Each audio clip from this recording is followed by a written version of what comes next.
Olá, começamos agora mais um Verdade e Vida, programa da Igreja Presbiteriana do Brasil, preparado com muita alegria, com muito zelo, com muito carinho para você que tem sempre nos acompanhado. Hoje a nossa temática será o choro do arrependimento. Você vai poder acompanhar essa mensagem daqui a pouquinho com o reverendo Hernandes Dias Lopes. Não saia daí.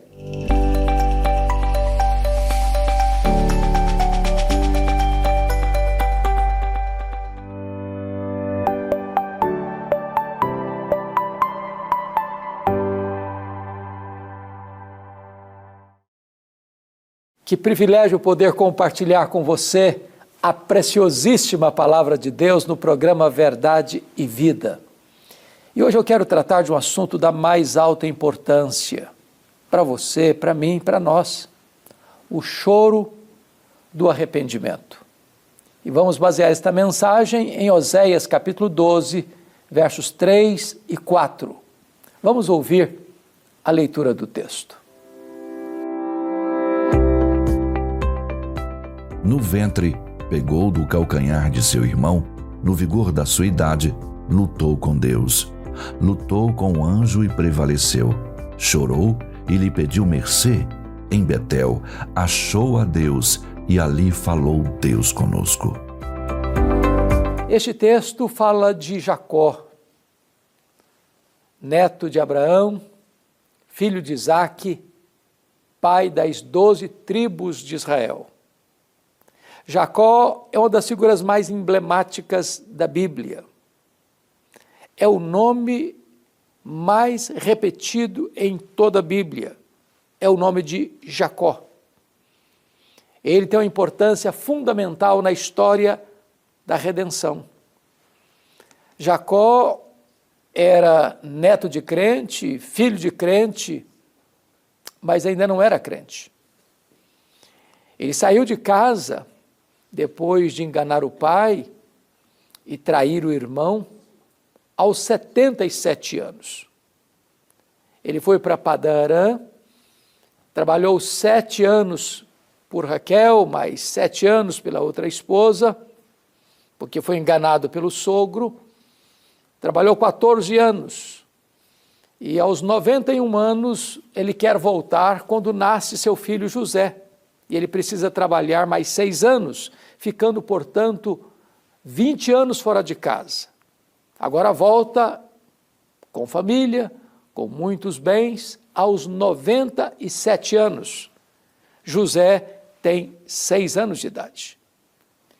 É nesse tempo que Jacó vai ter a experiência mais marcante da sua vida, no Val do Jaboque. Aos 97 anos, neto de crente, filho de crente, mas ainda não é crente. Sempre que ele se referia a Deus, o Deus de Abraão, seu avô, o Deus de Isaque, seu pai, mas ele não dizia, meu Deus. E ali no Val de Jaboque, o Jacó vai ter um encontro com Deus. Encontro iniciado pelo próprio Deus, que aparece numa teofania, um homem, um anjo, o próprio Deus, que vai lutar com ele, fisicamente. E a Bíblia diz que Jacó mede força com força, poder com poder, destreza com destreza, porque apesar de já ter uma idade bem avançada, ele não quer ceder, ele não quer mudar de vida, seu nome é um espelho da sua personalidade. Jacó significa suplantador, enganador. E até ali, esta era, de certa forma, a sua biografia, a sua história. Entretanto, nesta luta, quando ele não quer ceder, já de madrugada, antes do raiar do dia, o Senhor tocou-lhe na articulação da coxa. E ele ficou aleijado. E então, o Senhor quer ir, e ele se agarra ao Senhor e diz, eu não te deixarei ir se tu não me abençoares. E então o Senhor lhe pergunta, qual é o teu nome? Parece óbvia demais essa pergunta. Entretanto, há 20 anos, esta mesma pergunta lhe foi feita pelo seu pai, quando ele entrou no quarto do seu pai, fantasiado de Esaú. E o pai pergunta, quem é você? E ele respondeu, eu sou Esaú. O pai não enxergava direito e dizia, a voz é do Esaú, a voz é do Jacó, mas quando ele chegou perto, com as roupas de Esaú, com pelos de cabra, como Esaú era um homem mais peludo, ele dizia, o cheiro é de Jacó, a voz é de Jacó, mas o pelo é de Esaú. E então ele rouba a bênção do seu pai, ele engana seu pai, ele mente a seu pai, ele usa o nome de Deus para mentir para o seu pai. E agora quando o Senhor pergunta, qual é o seu nome? Ele responde assim, Jacó. Aquilo não foi meramente uma resposta, aquilo foi uma confissão. Ele está dizendo, eu sou enganador, eu sou um suplantador, eu sou um mentiroso. E dessa forma, é digno de destaque que o Jacó vai ter uma experiência com Deus ali, porque ali Deus muda o nome dele, Deus muda a vida dele, chama-o de Israel, príncipe de Deus. E aos 97 anos, este neto de crente, filho de crente, vai ter a sua experiência de conversão e vai afirmar, vi o Senhor face a face e a minha vida foi salva. A partir daí, Deus é conhecido como o Deus de Abraão, o Deus de Isaque, o Deus de Jacó. Essa experiência dele é contada pelo profeta Oséias com um detalhe que não aparece no livro de Gênesis, capítulo 32, onde está registrado esse episódio. Oséias diz que ele lutou com um anjo e prevaleceu, e ele lutou com Deus e chorando, clamou por misericórdia. É o choro do arrependimento. São as lágrimas sinceras de alguém que reconhece que 97 anos fora vivido, mas apenas numa religiosidade nomenclatural, sem transformação da vida, sem mudança do coração, sem conversão verdadeira, sem conhecer de fato Deus como Deus pessoal da sua história. Talvez eu estou falando para alguém que é neto de crente, filho de crente, alguém que está debaixo das bênçãos da aliança, alguém que tem recebido promessas de Deus e usufruído das bênçãos de Deus, mas alguém que conhece a Deus apenas de segunda mão, Deus do avô, Deus do pai, mas não o seu Deus pessoal. Hoje eu quero encorajar você a olhar para a vida de Jacó e a reconhecer que Deus não quer ser apenas um Deus de segunda mão, o Deus da experiência dos outros. Ele quer ser também o seu Deus. Quem sabe você hoje, à semelhança de Jacó, possa experimentar também o que nós chamamos de o choro do arrependimento. Eu destaco aqui algumas coisas importantes na vida deste homem.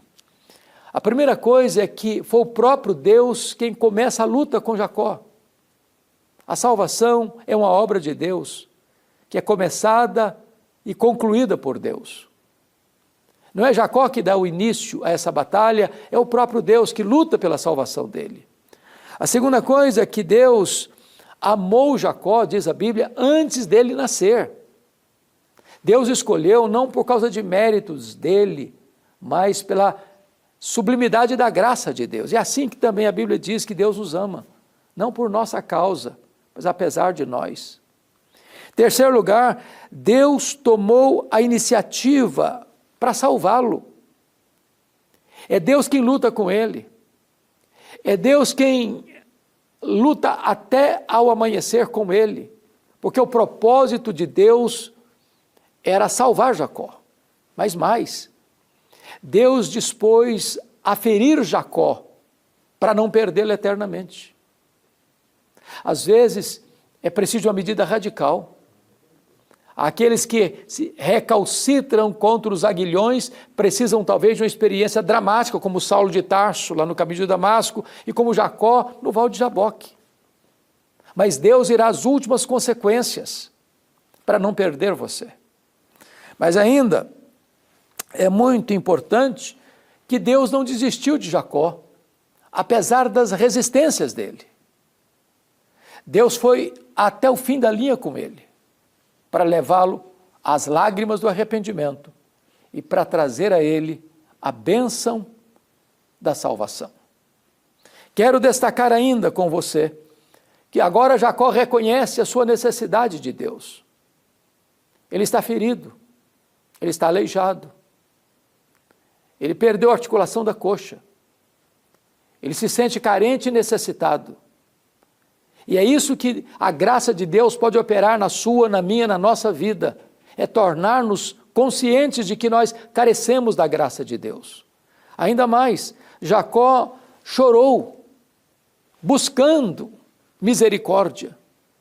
Só aquele que está verdadeiramente cônscio do seu pecado, das suas mazelas, de que o pecado é maligníssimo, que o salário do pecado é a morte, que não tem méritos para apresentar, é capaz de chorar pelos seus pecados. Essa é a lágrima da vida, esta é a lágrima do arrependimento, esta é a lágrima da alegria da salvação em Cristo Jesus. Mas me permita ainda dizer que Jacó confessa o seu pecado, ao dizer: eu sou Jacó, eu sou enganador, eu sou suplantador, a minha vida foi vivida toda até os 97 anos nessa esteira da mentira. A não ser que você reconheça o seu erro, o seu pecado, a sua carência da graça de Deus, não há esperança. Não há esperança.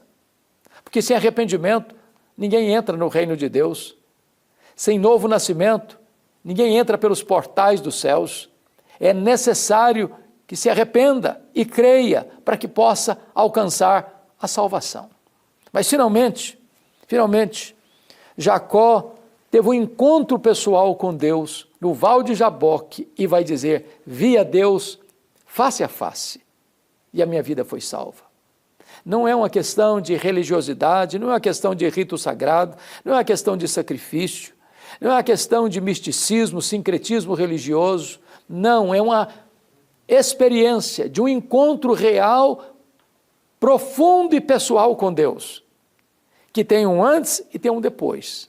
E hoje pode ser o seu dia, hoje pode ser a sua oportunidade.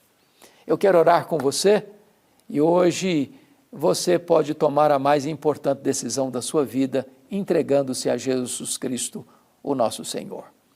Ó Deus amado, eu te peço que tu apliques esta palavra ao coração de todos quantos agora nos assistem. Assim eu oro no poderoso nome de Jesus. Amém.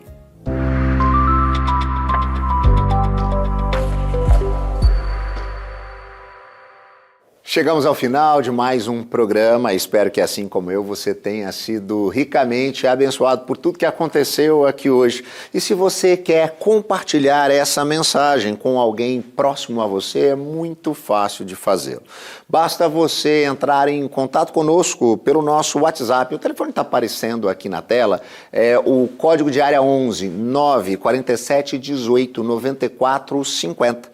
Você vai digitar a palavra vida e vai receber aí, aonde você está, o nosso programa para compartilhar com quem você quiser. Se quiser ter acesso também aos outros programas, basta nos procurar lá em nosso canal no YouTube, @programa Verdade e Vida, ou também pelo @IPB Oficial. Nosso programa vai ficando por aqui e esperamos que você tenha sido abençoado por Deus e que Ele continue o sustentando em todo o tempo. Semana que vem estaremos de volta, nesse mesmo horário e nesse mesmo canal.